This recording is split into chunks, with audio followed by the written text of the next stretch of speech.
1 in 4 people will deal with a mental illness at some point this year. But those who have an untreated severe mental illness could see themselves in jail. The American Civil Liberties Union of Indiana wants people to know about the issue of people with mental illnesses in prison.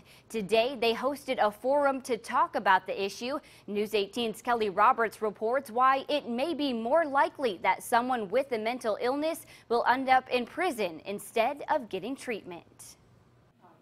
The old adage, knowledge is power, was the foundation for an American Civil Liberties Union of Indiana discussion Sunday in Lafayette.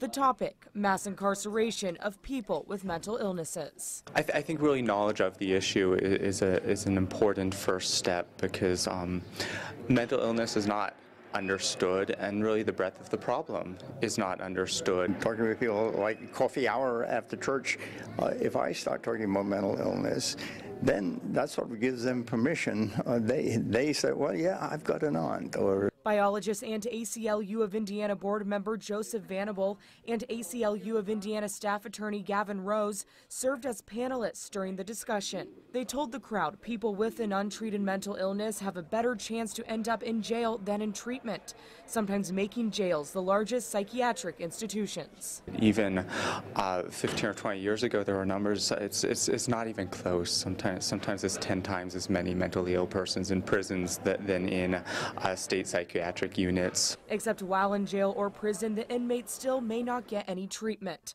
Vanable and Rose say more funding is needed for psychiatric units because even as law enforcement's approach to people with mental illnesses becomes more understanding, sometimes there is nowhere else to bring them but jail. people with an illness become criminals because there's no place to divert them into treatment. Vanable says it is cheaper to treat someone with a mental illness than house an inmate, but he says not only can it save money, it can salvage a person's future. They try to get a job, rent an apartment or whatever afterwards. They've got a record for being ill. Another forum on this topic will be hosted by Mental Health America of Tippecanoe County on December 1st. In Lafayette, Kelly Roberts, News 18.